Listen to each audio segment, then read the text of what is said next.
Madame, monsieur, bonjour et merci d'être avec nous pour un nouveau forum. Le monde connaît la plus importante génération de jeunes de son histoire. Un quart de la population mondiale est âgée aujourd'hui de moins de 24 ans. Plus de 90% des 1,8 milliard d'adolescents et de jeunes entre 10 et 24 ans vivent dans les pays en développement.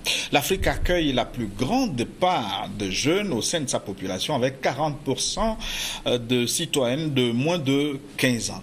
Et ces chiffres vont continuer d'augmenter au cours des 2 prochaines décennies, particulièrement en Afrique subsaharienne qui connaît une croissance démographique exponentielle. Alors, question, les jeunes se sentent-ils concernés par le développement? C'est la question que nous posons aujourd'hui avec particulièrement le cas togolais, avec 2 invités que j'ai l'honneur de vous présenter tout de suite. Nous sommes avec Médissa Sama. Médissa, bonjour. Bonjour.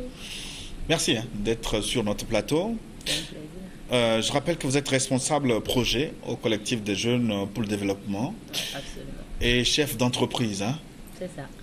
Quelle entreprise vous managez? Dans quel domaine exercez-vous exactement? Alors, disons que je suis dans le domaine de fourniture et services et tout ce qui est matériel informatique, fourniture de bureau, tout ce qui est service, tout ce qui est champagne, boisson, c'est plutôt donc dans le commercial. On commande un peu de tout, on va dire.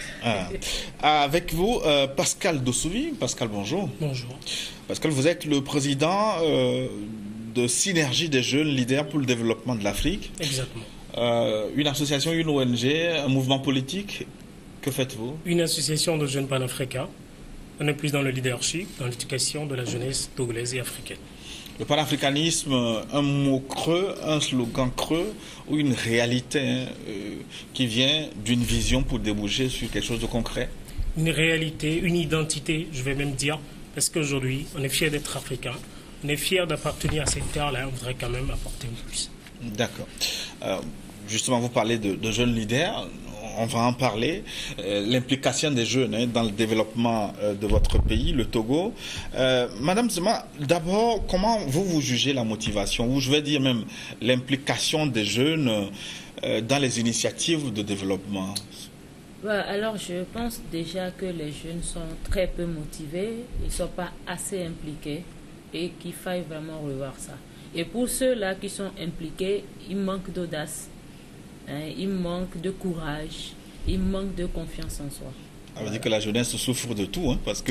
Ah oui, on va dire fondamentalement, la jeunesse souffre de motivation réelle. Il faut être motivé, il faut aller au bout de ses objectifs et surtout avoir le courage de le faire. Est-ce que c'est une réalité togolaise ou c'est un constat qu'on peut généraliser à l'ensemble des pays africains ou de l'Afrique subsaharienne? Bon, alors je pense déjà que c'est vraiment en Afrique et il faut faire aussi la distinction entre les pays francophones et les pays anglophones.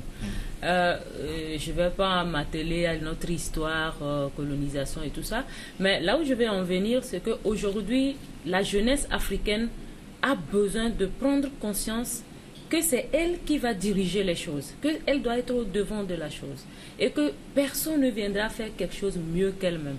Donc c'est en fait de cela qu'il s'agit. Et puis il faut faire un distinguo aussi, quand on parle de motivation de la jeunesse, dans la gente féminine, c'est encore plus grave, on va dire. Il faut dire que dans la gente féminine, il y a beaucoup de choses qui rentrent en jeu. Il y a le poids social. Quand on est une femme, vous êtes sans savoir qu'à un moment donné, c'est la pression. Tu te maries quand, voilà, tu fais des enfants quand, tes jeunes sœurs sont avec des hommes plutôt bien, toi tu es là, toujours dans les études, qu'est-ce que tu fais concrètement? Donc il y a ça. Et de l'autre côté aussi, on va dire une petite rivalité avec les hommes, on se dit égalité de sexe et tout ça. Mais il faut dire aussi que par rapport aux femmes, ça commence par évoluer parce que les femmes de nos jours ont réalisé qu'elles ont vraiment un rôle très important à jouer. Et ce rôle-là, elles sont prêtes à aller de l'avant, à l'assumer. Et c'est déjà très bien. On verra tout ça dans le détail. Pascal Dossoumi, Oui. Vous, la jeunesse, elle est timorée, engagement faible ou vous avez de l'espoir que ça va décoller? Nous, on n'a pas de l'espoir, mais on va plus dans le concret, bien sûr. On voudrait aujourd'hui changer un peu les choses. Elle a dit... D'abord, comment sont les choses? Les choses, sincèrement, vont mal. Cette jeunesse, on a l'impression qu'elle ne croit plus en elle, comme Médissa l'a dit. On ne sent pas cette jeunesse. Cette jeunesse, moi, je le dis souvent, un pouvoir qu'elle ne maîtrise pas. Aujourd'hui, vous l'avez dit, on est au Togo 75%. On constitue 75% de cette population. C'est un pouvoir qu'on a. Mais malheureusement, beaucoup de jeunes ne cernent pas encore cela. C'est dommage, en fait.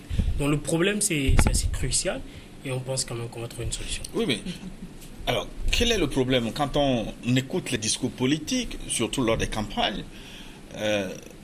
Tous ceux qui aspirent à arriver au pouvoir parlent de la jeunesse comme étant le levier de développement. Tout le monde veut s'appuyer sur la jeunesse. C'est même la plupart du temps un slogan de campagne. Mais ce que vous dites, ça me surprend. Comment la réalité peut être aux antipodes de ces discours politiques? Vous l'avez dit, discours politiques. Ils ont une vision, ils ont un objectif. Et quand ils ont besoin de cette jeunesse-là, ils disent tout. Excusez-moi, c'est comme un homme aujourd'hui, quand il cotise une femme, il est prêt à tout, en fait. C'est aussi simple que ça. Les hommes ne font pas ça, peut-être c'est ce que vous faites. La plupart, je dis. Donc, ces politiciens, excusez-moi, aujourd'hui savent que cette jeunesse a un poids. Et du coup, lors des campagnes, ils essaient de sortir tous les discours possibles pour avoir cette jeunesse. Mais cette jeunesse, excusez-moi, elle est ignorante sur ça. Elle ne sait pas concrètement ce qu'elle veut. C'est un peu ça, en fait. Justement. Alors, à qui la faute? C'est la grande question. Me dis ça, d'où vient le problème? Pourquoi cette jeunesse est si timorée? Alors, je vais être tout à fait sincère. Et je pense que lorsque vous allez, je vais raisonner en homme d'affaires ou en femme d'affaires, lorsque vous allez vers quelqu'un pour négocier, vous allez voir déjà si la personne a conscience que ce qu'elle détient est un pouvoir et que vous le recherchez. Alors, si la personne qui détient ce pouvoir-là n'a pas conscience de ce que ça représente, qu'est-ce qui se passe à ce moment? Vous avez en fait la force de votre côté et vous arrivez plus facilement à manager et à obtenir alors au prix même auquel on ne s'attendait pas, parfois même à crédit. C'est ça le problème. Vous venez de le dire au début de votre speech. Aujourd'hui au Togo, pour le cas du Togo, les jeunes sont à plus de 4 millions. Donc, sur une population de 7 millions. Population de 7 millions. Donc ça veut dire que quoi? Ça veut dire que les leaders politiques ne peuvent rien faire sans la jeunesse. Et cette jeunesse-là, qu'est-ce qui se passe? Elle est où? Lorsqu'il faut décider, là on est assis autour d'une table, on parle et tout, mais malheureusement, les 4 millions de jeunes ne sont pas autour de la table. Les 4 millions de jeunes sont dans la rue. Les 4 millions de jeunes sont en train de travailler pour des leaders à crédit.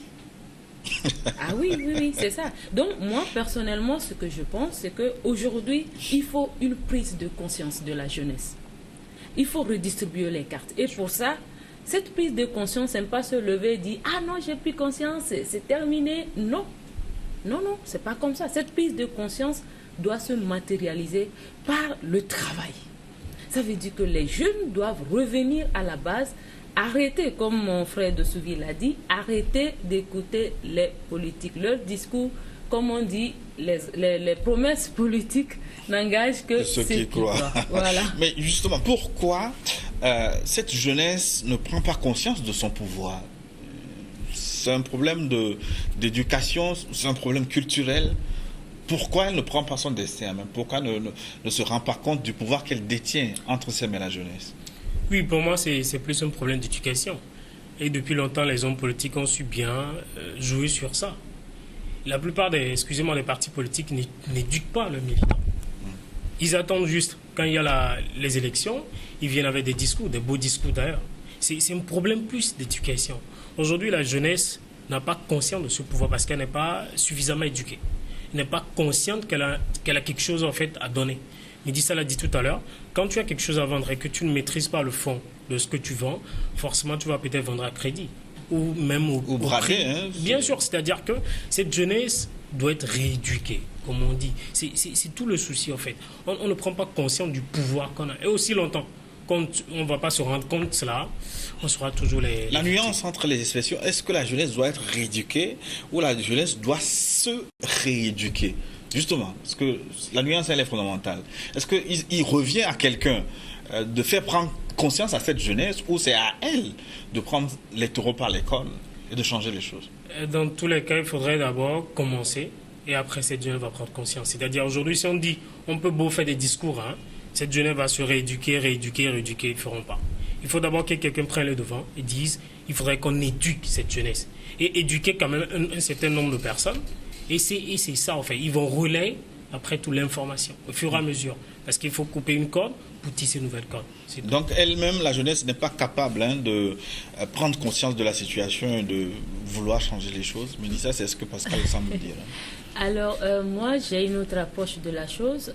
Je pense que, oui, je suis d'accord que le devoir du politique, c'est d'éduquer la population. Mais écoutez, le politique aussi, il veut avoir le pouvoir. Alors, quel est l'avantage d'aller ouvrir les yeux aux gens, aux jeunes qui constituent un poids pour que cette jeunesse-là ne soit plus manipulée? C'est pas possible. Donc, si nous, les jeunes, nous devons attendre que les leaders politiques nous éduquent, eh bien, je suis désolée. Parce que s'ils nous éduquent, nous ne serons plus les ouvriers politiques. Parce qu'aujourd'hui, nous sommes des ouvriers politiques. C'est nous qui faisons leur corvée. Malheureusement, c'est ça. Alors, ce que je pense, c'est que les jeunes doivent arrêter de croire à la facilité et se mettre au travail. Il ne faut pas s'attendre à la vie facile. Tout se mérite, Monsieur Gilles. Tout se mérite. Ça veut dire que quoi? Ça veut dire que on ne peut pas dire qu'il faut éduquer les jeunes, par exemple, alors que ce n'est pas une jeunesse qui est déscolarisée. Il y a des jeunes intellectuels, ils sont même nombreux. Attends, les jeunes, ils comprennent, ils sont capables d'analyser. Mais le problème se situe où? Le problème, c'est que lorsque vous êtes, dans une situation où vous êtes passif, d'accord? Ça fait que quand quelqu'un vient vers vous, vous fait une offre plus simple, vous trouvez que c'est beaucoup plus simple de le faire plutôt que de se mettre en cause et d'y aller. Voyez-vous, nous sommes jeunes, nous avons l'énergie, la fougue, tout ce qu'il faut, mais combien de jeunes se réveillent tôt? On est combien à se réveiller tôt et à aller chercher notre manne? Et je vais vous donner un exemple. Par exemple, il y a un cas d'un jeune qui est en fin de licence et va soutenir bientôt. Donc j'étais au campus, on discutait, je lui demande mais c'est quoi le projet? Et il me dit je ne sais pas trop, pour l'instant j'attends de soutenir, après je vais voir comment je vais faire. J'ai dit mais attends, quels sont tes objectifs? Et il n'était pas capable. Et des jeunes comme ça, j'en ai vu plein. Ça veut dire que nous n'avons pas d'objectifs. Lorsque tu ne définis pas tes objectifs, là aujourd'hui, qu'est-ce que je fais? Dans 1 an, je fais quoi? Dans 5 ans, qu'est-ce que je fais?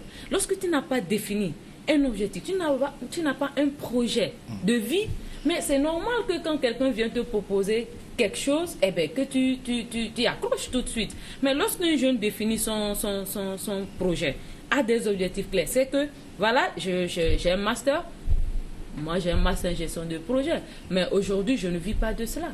Mais allez au marché, vous allez voir les Nigérians, les Sénégalais, les Maliens, en train de travailler, ils sont en train de faire des petits boulots. Ils ont la main dans le cabouis tout le temps. Absolument, mais quand tu dis à un jeune Togolais, mais écoute, ne pense pas qu'en ayant la licence, tu ne peux pas aller entretenir une maison, tu ne peux pas aller entretenir un jardin, ou tu ne peux pas aller au marché, acheter un truc au fin fond là, revendre et tout.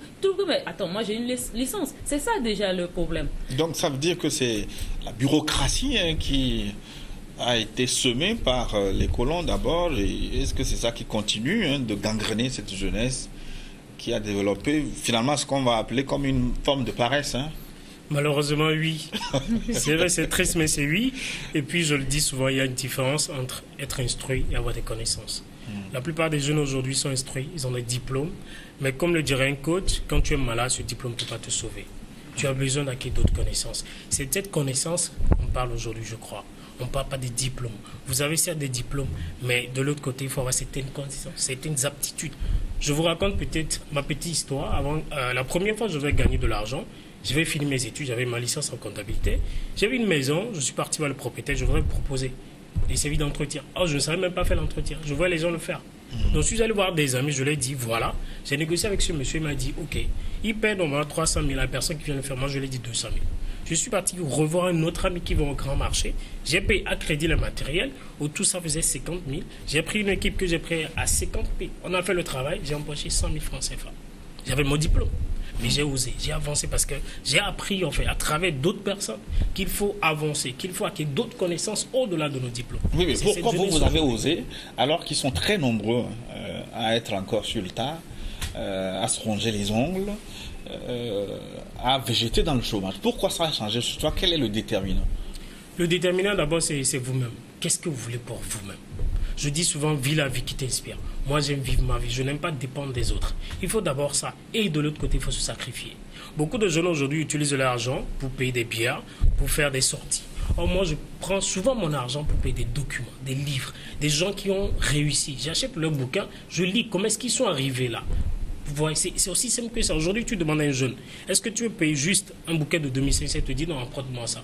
Mais aujourd'hui, il est prêt quand même à payer 1 méga ou des mégas durant toute une semaine pour juste faire WhatsApp. Pour s'envoyer des inutilités sur WhatsApp. Ça remonte à quoi l'origine de ma question? Pourquoi vous, au lieu de payer de la bière, vous payez des livres avec vos sous? J'ai pris conscience de ce que je voulais. Qu'est-ce qui vous a fait prendre conscience? Je sais d'où je viens. C'est aussi simple que ça. Moi, j'ai analysé un peu les Nigérians. Ils viennent de très loin.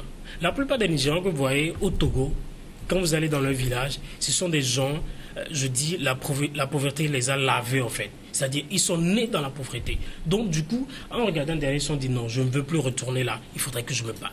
C'est simple. Est-ce que tu sais d'où tu viens? Est-ce que tu sais ce que tu veux dans la vie? Quand tu le sais, c'est facile d'avancer. Oui, c'est facile de on poser. peut venir d'un milieu aisé et oser. Hein. Mais dis ça, je sais que même en restant à la maison, elle peut. Alors, regardez déjà mes doigts, c'est abîmé, pardon. En fait, vous ne venez pas d'un milieu pauvre, mais je vous vois travailler ardemment. Hein. Donc, vous, quel est le déterminant? Pourquoi vous allez chercher à exceller? alors, vous savez, c'est vrai, je suis jeune, mais n'oublions pas, vous avez tout de suite demandé à savoir quelle est l'origine de cet état ou je vais dire, manque de dynamisme de la part des jeunes.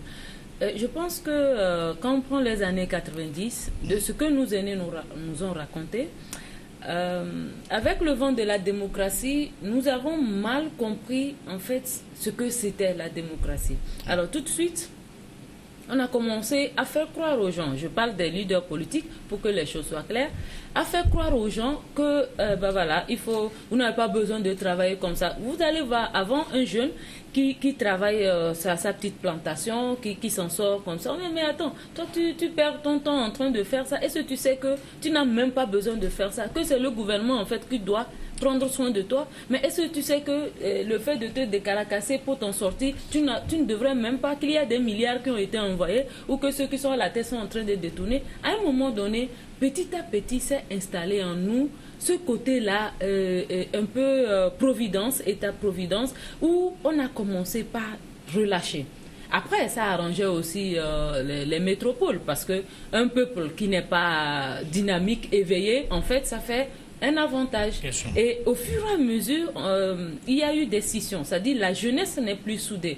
Là, il y a eu ce qu'on appelle, comment ils appellent ça, les appartenances ethniques, religieuses, et la régionalisation et tout ça. Et ça commence alors comme ça, on est divisé, comme quoi diviser pour mieux régner. Et au fur et à mesure, nous perdons ou nous avons perdu notre identité, nous avons perdu nos objectifs de vue. Donc aujourd'hui, nous faisons face à une jeunesse, c'est-à-dire nous les jeunes, qui avons dans notre tête ce réflexe-là d'attendre tout du paternel, c'est-à-dire de l'État, du gouvernement. Et donc, je suis là, tant que le chef de l'État ne décide pas pour moi, ne me trouve pas du boulot, un financement, ben, je ne fais pas ma petite entreprise, j'attends. Eh bien, je suis là, tant que le gouvernement ne fait pas sa part pour pouvoir m'insérer sur le plan professionnel, ben, il n'y a pas de problème. Et donc, c'est ça le réel problème. Mais n'exagérons pas quand même. Hein. Moi, je vois des jeunes, beaucoup de jeunes quand même, broyer du noir. Se battre du matin jusqu'au soir sur des taxis-motos, dans des entreprises, travailler comme des métayers, sans arriver à joindre les deux bouts. Est-ce que cette jeunesse n'est pas dépassée par les événements, n'est pas blasée par le fait de pouvoir travailler tout le temps et de ne pas bénéficier des fruits de son investissement? En fait, c'est une question de gestion et de restructuration. Nous, les jeunes, nous ne sommes pas organisés. Nous n'avons pas, disons, acquis les notions d'intelligence financière. Et écoutez, à quoi ça sert d'être un jeune, par exemple Zimi Diamant, tu te fais quoi, disons 5 000 par jour, bon, je suis optimiste, hein. 5 000 par jour, ça te fait 150 000. Et tu as une copine à qui tu veux offrir un téléphone de 50 000 ou 60 000. Tu veux porter les plus beaux habits. Tu veux te faire voir, aller en boîte, faire ci. Mais à quoi ça va te servir? On va te voir tous les jours en train de travailler. Mais si tu ne sais pas épargner la semence pour pouvoir la faire reproduire, eh bien, absolument, tu ne vas pas t'en sortir. Là où je vais en venir, il y a beaucoup de jeunes qui veulent rouler en voiture aujourd'hui, alors que les salaires ne permettent pas d'utiliser des véhicules, des voitures. Oui, ce que je dis, vous savez, moi, j'ai un ami nigérien qui est arrivé il y a de cela 8 ans. Et quand il est arrivé, il avait déjà le bac, on est des promotionnels, et déjà, disons, en 2012, il avait déjà programmé comment il va avancer. Il dit, voilà, je vais, les pouces-pouces là, que les Nigérians là, je vais commencer par là. Et au bout de 6 mois, j'aurai épargné tel montant. Je vais embaucher un autre de chez moi qui va le faire et je cherche une cafette. Aujourd'hui, ce monsieur, il est très loin. Il a un immeuble. Pourquoi? Parce que à côté, il y a un Togolais, par exemple. Parce qu'aujourd'hui, je gagne telle somme, ben, je fais mon programme comme si demain n'existe plus. C'est ça un problème. Et de l'autre côté, c'est que lorsque nous sommes, on l'a dit, nous les jeunes, nous sommes vraiment, nous constituons un poids. Lorsque c'est une minorité qui s'investit et que la grande majorité, en fait, ne le fait pas, en fait, ça n'aide pas, en fait. L'effet de groupe est bousillé. Oui. Mais Pascal, toute proportion gardée, est-ce que l'environnement sociopolitique ne joue pas contre cette jeunesse au fond? Est-ce que le terreau est fertile pour que la jeunesse se développe? L'environnement sociopolitique. Moi, je vais plutôt enlever sociopolitique, je vais juste prendre l'environnement. Oui. L'environnement, c'est la personne elle-même. Écoutez, votre réussite ne dépend pas d'où vous venez, de votre pays, de votre village, de votre famille. Ça dépend de vous. Arrêtez tout le temps de jeter, Médissa l'a dit tout à l'heure, tout sur l'État. C'est ce que nous faisons au Togo. On pense que l'État doit tout faire. On pense aujourd'hui, c'est comme un jeune dans ma maison, il a encore dit ça hier, lorsque le président va quitter ce pouvoir, c'est là moi je vais travailler. Monsieur, il le dit tout le temps. Il a encore dit hier, ce monsieur passe 24 heures à la maison à ne rien faire.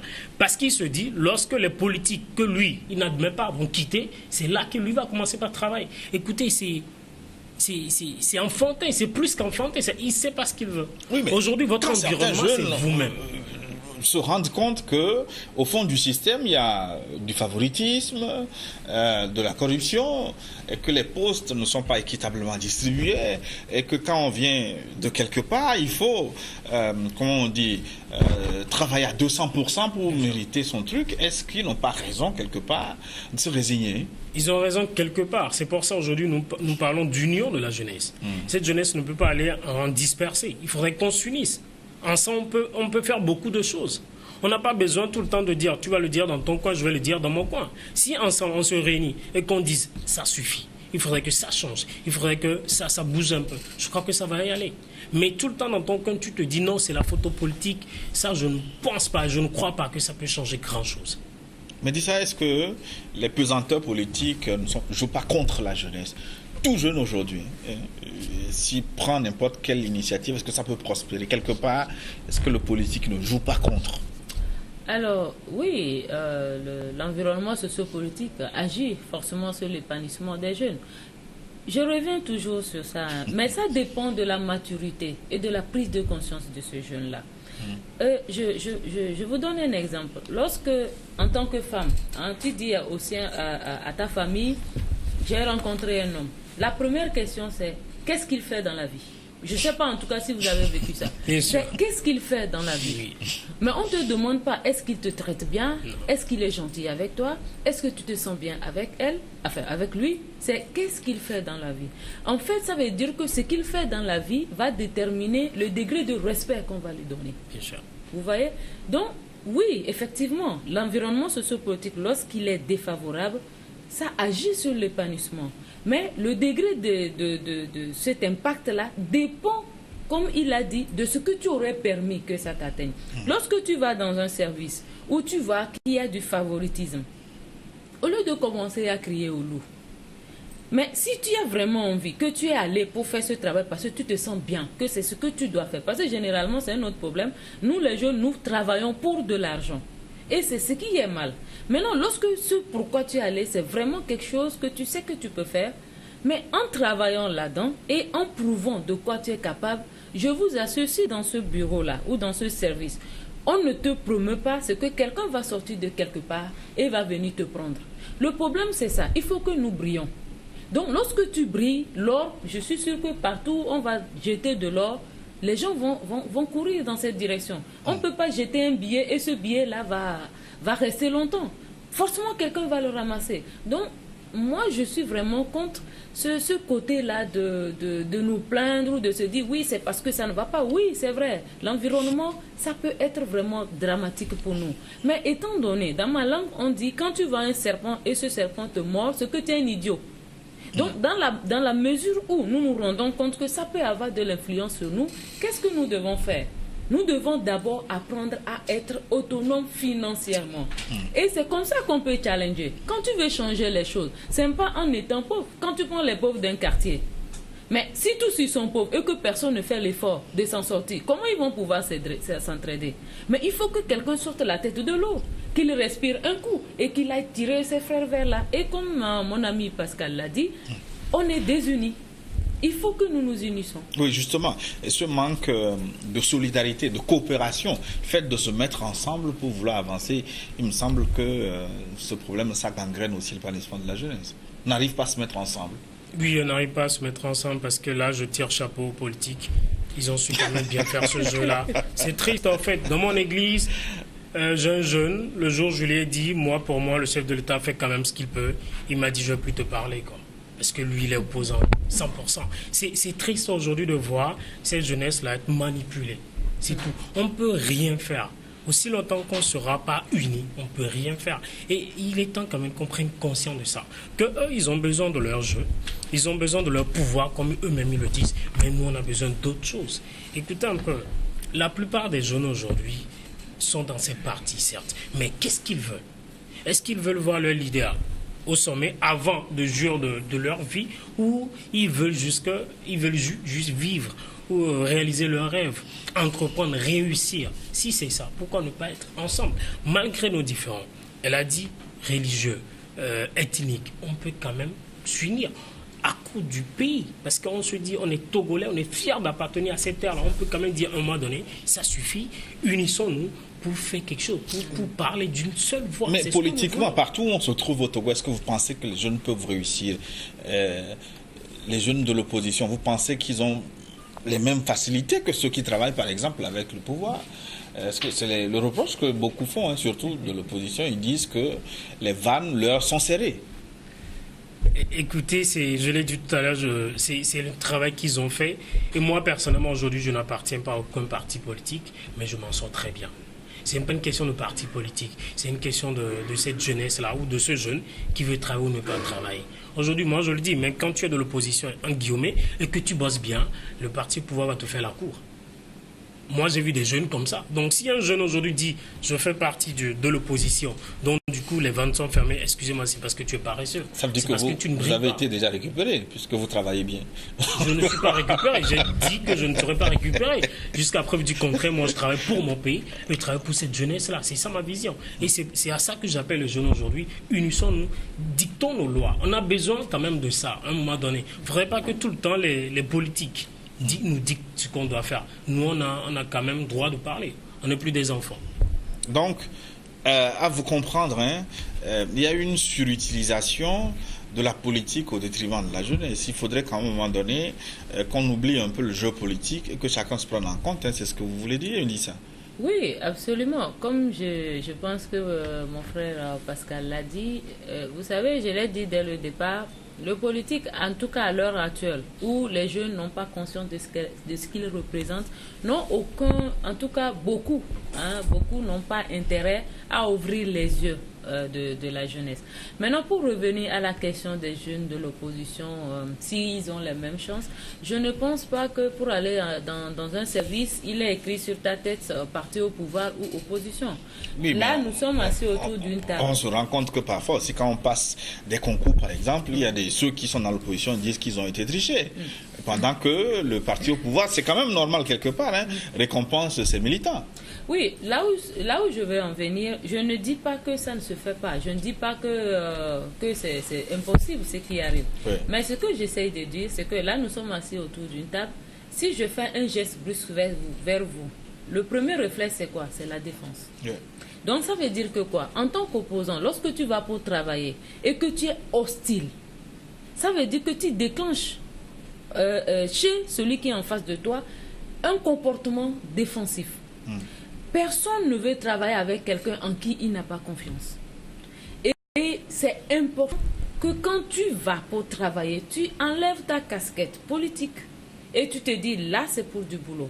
Maintenant pour ceux-là qui passent des examens, qui pensent qu'ils sont lésés, malheureusement je ne peux pas dire si c'est vrai ou c'est faux, mais ce que je peux leur dire c'est que je l'ai dit dès le départ, si tu as un objectif clair, que tu sais que voilà comment je dois avancer, ce n'est pas le fait de chuter une fois qui va t'arrêter. Ça veut dire, à force d'essayer, une fois, deux fois, trois fois, de faire autre chose, finalement on arrive à bout. Mais si tout le monde, imaginez-vous, que tout le monde se met à analyser ou à critiquer, ou à se dire ah non ça ne va pas, l'effet va faire en sorte que ça va en fait nous démotiver. Et au bout du compte, qui a gagné? Parce que celui qui est là, que ce soit le parti au pouvoir ou l'opposition, je pense qu'ils continuent quand même à rouler dans leur belle voiture, leurs beaux costumes. Mais il y a des fois où moi, il m'est arrivé de ne pas manger. Hein, je n'avais pas de quoi manger. Bon? Ah oui, mais sur je ne pense pas que... Ah oui, sur terre. Mais je ne pense pas qu'un leader politique dans ce pays s'est endormi sans manger ou qu'il s'est couché à même le sol. Et je veux aussi attirer l'attention sur un fait. Aujourd'hui, le fait d'appartenir au collectif des jeunes pour le développement, ça m'a ouvert les yeux. Parce que je n'ai pas toujours été comme ça. Et à un moment donné, je vais dire, mes parents ont été très durs envers moi dans l'éducation, dans mon éducation. Je dis d'ailleurs Dieu merci, parce que ça m'a permis en fait de me battre. Et aujourd'hui, je me rends compte, depuis le moment où je travaille au collectif des jeunes pour le développement, que nous les jeunes, il suffit qu'on prenne conscience, qu'on mette un peu de nous, qu'on arrive à se mettre autour d'une table, on peut faire beaucoup de choses. Et c'est à cela que nous devons nous atteler. Comme M. Pascal l'a dit, on doit s'unir, mais au-delà de ça, enlever les préjugés, les déposer de côté et se mettre au boulot. On va dire aussi que cette crise politique qui s'est exacerbée depuis le 19 août 2017, il me semble que cette crise n'a rien arrangé. Ça a replongé encore beaucoup plus les jeunes, non Pascal? D'abord, faut dire ceci, on aime trop prendre tout d'une manière politique. Ouais. C'est d'abord notre problème aujourd'hui. Je faisais une formation il y a 2 semaines où je présentais l'histoire de Jack Ma, le deuxième homme le plus riche de Chine, qui a été refusé 30 fois pour avoir postulé un emploi. 30 fois, on ne l'a pas reçu. Est-ce que cet homme a dit après, c'est parce que je suis de tel bord? Non. Il a continué. Il se dit, c'est parce que quelque part, il n'était pas vraiment bon. Il a travaillé sur lui-même. Aujourd'hui, est-ce que cette jeunesse-là peut se dire, à un moment donné, ok, je suis renvoyé, est-ce que je peux revoir ma manière de travail ou ma manière de faire? Où elle a dit, enlever quand même cette casquette-là pour pouvoir avancer. Sinon, on sera toujours là, avec ce problème-là. Avec cette crise, avec tout ce qu'il y a autour, moi, franchement, je ne suis pas vraiment les actualités. Et pour moi, ce n'est pas le plus important. Honnêtement, je ne suis pas les actualités. J'ai horreur, en fait, des actualités. Ça me hors de moi parce qu'on nous raconte toujours les mêmes choses. Et c'est pour bloquer, en fait, notre manière d'avancer. C'est vrai. Et la plupart des jeunes aujourd'hui, excusez-moi, qui ne font rien, c'est eux qui sont là à critiquer, à regarder les actualités, à ne rien apporter. Ils n'apportent même pas des idées. Quand tu leur demandes, OK, là, vous dites que ça ne va pas, qu'est-ce que tu proposes? Il n'est pas capable de te dire, je propose ci, je propose ça. Toujours critiquer, pour moi, ça ne fait pas. Mais dis ça. Alors, pour moi, je vois 2 volets. D'abord, pour commencer, depuis la crise du 17 août, je pense qu'il y a des 19, je ne sais plus là. Il y a 19 août, oui. voilà. 19 août, on va dire. En août 2017. En août 2017. Alors, je crois qu'il y a des jeunes qui ont perdu des vies. Il y a des jeunes qui ont été blessés. Il y en a qui sont retrouvés en prison avec un casier judiciaire chargé. Mais je n'ai pas connaissance qu'il y a un leader politique, par exemple, qui soit blessé, qui soit mort ou qui ait un casier judiciaire. Alors, je me pose cette question. Qu'est-ce que nous avons gagné en prenant ce risque-là qui sont sous contrôle judiciaire. Oui, mais sous contrôle, vous voyez la différence. Eux, ils sont sous contrôle judiciaire. Et nous, on est 6 pieds sous terre. D'autres sont blessés, d'autres sont handicapés, d'autres ont des casiers judiciaires qui vont les suivre toute leur vie. Et pendant la négociation, les jeunes dont s'en est vanté ces partis politiques-là, ils sont où autour de la table de négociation? Mais il ne faut pas qu'on se berne. À un moment donné, il faut qu'on arrête tout ça. C'est pour dire que pour les jeunes, aujourd'hui, qui continuent à écouter ou à suivre ces genres de leaders, eh bien, qu'ils assument. Mais moi, en tout cas, personnellement, ça m'a ouvert les yeux. Ça m'a ouvert les yeux dans quel sens? Je me suis dit, il y a telle chose qui ne va pas dans mon pays. Et si je veux que ça change, je dois être important. J'ai jamais vu un homme handicapé, excusez-moi, c'est pas pour m'en moquer, ou un homme laid souffrir désespérément dans sa Range Rover, être célibataire. C'est pas possible. Donc, ça veut dire que quoi? Ça veut dire que si je suis aujourd'hui une jeune leader qui pèse, mais je n'ai pas besoin d'aller mettre ma vie en danger. Mais on va me consulter. Donc ça veut dire que quoi? En tout cas, pour moi, je vois ça dans le bon sens. C'est vrai, la crise actuelle, ça a eu des impacts sur le social et l'économie. Ça a eu des impacts. Mais au-delà de ça, ça nous a permis de réfléchir et de nous dire, eh bien, maintenant, je vais être quelqu'un qui pèse dans la balance. Il faut que nous soyons unis pour que la prochaine fois, quand on doit sortir, on ne va pas sortir pour arranger un leader politique, mais on va sortir, par exemple, pour réclamer qu'on ait des bourses de formation pratique. Ah là, c'est bon. On ne peut pas faire des grèves, je vais dire, des grèves du ventre. On doit faire des grèves de compétences. Et c'est à cela que nous devons aller. Je pense que c'est ce que nous, en tout cas au collectif des jeunes pour le développement, c'est ce que nous nous évertions à faire. Et comme mon ami Pascal l'a dit, j'ai suivi en passant, ça fait une semaine, une table ronde autour de laquelle nous avons échangé. 90% se plaignaient. Oh, le gouvernement ci, le gouvernement ça. Moi, je suis un humoriste, il n'y a pas de centre culturel ici. Mais tu fais rire les gens et tu n'es même pas capable de passer 5 minutes pendant cette table ronde pour faire rire les gens. Alors qu'il peut y avoir des gens qui ont besoin de ces talents-là. Tous les jours, les mariages sont organisés. Tous les jours, il y a des fêtes d'anniversaire, des baby showers, tout ce que vous voulez. Mais pourquoi nous, les jeunes, on ne peut pas se prendre en main? Oui, mais parler de cette façon, même si on peut être d'accord avec vous, est-ce que ce n'est pas une façon, comment on va dire, de laisser ceux qui jouissent, par exemple, du gâteau national, en jouir tranquillement et dire aux autres, allez, c'est à vous d'aller travailler, de retrousser les manches pour vous sortir d'affaires? Le gâteau national, c'est vous qui l'avez donné. C'est simple. Vous lui avez donné un gâteau. Et maintenant, vous devez faire tout pour reprendre ce gâteau. C'est ce que nous disons aujourd'hui. Reprendre ce gâteau-là. Et on ne peut pas reprendre ce gâteau si on n'est pas unis, si on n'a pas une certaine connaissance. C'est ce que nous disons. Elle a dit l'autre fois, on avait une table ronde, on avait juste demandé aux jeunes de proposer des idées, de faire des apports d'idées. Malheureusement, beaucoup ne l'ont pas fait. Il y a même un artiste, il se dit jeune artiste, que j'ai invité, il m'a dit non, mais il aimerait pas, le mieux c'est qu'il pourrait passer sur notre émission, l'émission qu'on fait où on déplace les artistes. Parce que là, je l'ai dit, il n'y a rien. Il me dit, si c'est comme ça, il ne vient pas. Qu'est-ce que tu apportes aujourd'hui à ton pays avant de réclamer? C'est tout le souci. Aujourd'hui, on leur a donné tout ce qu'ils veulent. Le pouvoir qui est là, le politique, c'est grâce à nous qui sont là. Je disais ça l'autre fois, bientôt on aura les élections législatives.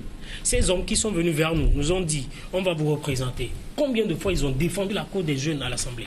Combien de fois est-ce qu'ils ont dit, aujourd'hui, le chômage est trop, il faudrait qu'on fasse une marche, rien qu'une marche pour ça? Combien de fois ils ont fait voter des lois pour dire, au moins cette année, l'État va financer tel nombre de projets, Non. Donc ça veut dire que nous, on doit quand même prendre conscience de cela et s'unir pour pouvoir reprendre ce gâteau qu'on leur a donné. Une dernière question, avant qu'on se dise au revoir. Bon, la situation, on a fait le diagnostic, on a cherché les causes. Que faut-il faire maintenant pour changer les choses? Me dis ça, comment réorienter l'énergie de la jeunesse vers les priorités de développement? Alors, je pense que tout au long de nos échanges, j'ai parlé de la prise de conscience. La prise de conscience est extrêmement importante. Selon moi, il faut que mes amis, mes frères et sœurs jeunes comme moi laissent leur casquette politique, laissent, comment je vais dire ça, la paresse de côté, se retroussent les manches et qu'on se mette au boulot. Vous savez, la prise de conscience dont je parle, c'est qu'en voyant un jeune qui roule une moto de 530 000, qui a un smartphone de 300 000, 830 000, c'est le capital pour une entreprise, une petite entreprise, et qui sort pour dire « je suis au chômage ». C'est de cette prise de conscience dont je parle. La prise de conscience dont je parle, c'est lorsqu'un jeune bachelier qui va s'inscrire à l'université laisse ses cours pour aller suivre un match, alors que ce n'est pas Messi ni Pogba qui va venir lui donner à manger. C'est de cette prise de conscience dont je parle. La prise de conscience dont je parle, c'est que nous sommes en pleine période de pluie et il y a des agronomes qui restent à Lomé et qui ne jurent que par des bureaux. Je ne sais pas si le maïs pousse dans les bureaux. C'est de cette prise de conscience dont je parle. Et la prise de conscience dont je parle, c'est aussi celle de voir un jeune qui a sa licence en géo et qui reste à Lomé, alors qu'à Dapaon, on a besoin justement d'un vacataire. Alors, le Togo ne se limite pas à Lomé. Donc, il faut une prise de conscience. Et de l'autre côté, il faut déjà arriver à montrer, à démontrer que nous pouvons faire foi, qu'on peut nous faire confiance. Parce que, comme vous l'avez dit, qu'ils se partagent le gâteau. Nous, les jeunes, je vous assure que celui-là qui n'est pas capable de travailler dur pour mériter son argent, eh bien, même si on le met au rang de ministre, qu'il critique d'avoir détourné de l'argent, il ne se réveillerait pas à 3 heures comme ces gens le font. Il n'ira pas tout le temps voyager en train de définir des stratégies et autres. Eux, au moins, ils se réveillent tôt, ils travaillent dur. Il y en a même, je me demande s'ils dorment. Est-ce que nous sommes capables de le faire? On parle de Cendrillon et autres. Cendrillon a été maltraité, mais on sait comment ça finit. Si elle avait refusé ça, elle ne serait pas une reine. Ça veut dire que quoi? Il faut vraiment arriver à canaliser son énergie, à laisser les politiques là où ils sont, eux-mêmes n'ont qu'à aller chercher leurs ouvriers et à se mettre au boulot. Quand nous serons beaucoup plus rassurants, quand nous serons beaucoup plus audacieux, quand nous aurons beaucoup plus confiance en nous, en ce moment, autour d'une table, nous nous asserrons, nous partagerons nos expériences, nous nous souderons les mains et quand il y a quelque chose, on marchera en rang unis. Et c'est à ce moment-là que ces gens-là vont sentir que quelque chose tremble. Sinon, le 19 août, ce qui s'est passé, c'est juste les leaders politiques qui ont tiré profit. Nous, notre 19 août-là, ça doit venir maintenant. Ça serait un 19 août où tous les jeunes vont dire « je retrousse mes manches, je travaille dur et je vais être un poids ». C'est ça ce qu'il faut faire, selon moi. Merci, Médissa. Pascal? Oui, il y a un grand homme qui a dit « l'arme la plus puissante pour changer le monde, c'est l'éducation ». Monsieur Nelson Mandela, grâce à qui nous avons quand même créé cette synergie, qui nous a inspiré énormément. Moi, je veux juste dire aujourd'hui à la jeunesse togolaise et africaine d'investir dans son éducation. Il faudrait qu'on apprenne quand même à payer ce prix pour mieux avancer. On doit apprendre à s'enrichir. Enrichissons-nous d'abord avant de donner aux autres. Tu ne peux pas vouloir donner à quelqu'un si tu n'as rien du tout. Il faudrait que l'État demande après. Je dis souvent, on n'est pas né au Togo par hasard. On n'est pas né au Togo pour voir le Togo se développer. On est né au Togo pour participer au développement du Togo. C'est pour ça, sans faire de la publicité, nous invitons tous les jeunes le 10, 11, 12 août à Blue Zone pour une formation en développement de potentiel gratuitement. Nous allons faire venir des formateurs, des coachs qui viendront former ces jeunes-là sur le développement personnel, la confiance en soi, comment entreprendre, comment réussir. C'est important. Et vous allez encore voir des jeunes qui vont encore inventer des excuses comme ils le font. Merci à vous. L'avenir appartient à la jeunesse. Merci. Merci beaucoup, Pascal Dossouvi, président de Synergie des jeunes leaders pour le développement de l'Afrique. Merci d'être passé sur notre plateau. C'est moi qui vous remercie. Merci, Médissa Sama. Médissa, un joli prénom. Hein? Ah, merci. Ça veut dire? J'ai accepté. Ah, ça a même une signification. Hein? Ah oui, j'ai accepté de bosser. J'ai accepté d'être une leader pour moi-même et non pour un soi-disant leader politique qui est dans sa voiture bien climée, qui le masse le dos pendant que moi j'ai des difficultés. Non, j'ai accepté. Voilà, c'est ça. Je vous ai accepté également. Merci, c'est très gentil. Et nous allons nous arrêter là. Donc pour la première partie de New World Forum, on va marquer une pause pour une nouvelle édition de journal sur votre chaîne. Nous nous retrouvons dans une dizaine de minutes pour la seconde partie. À tout de suite. Tiens.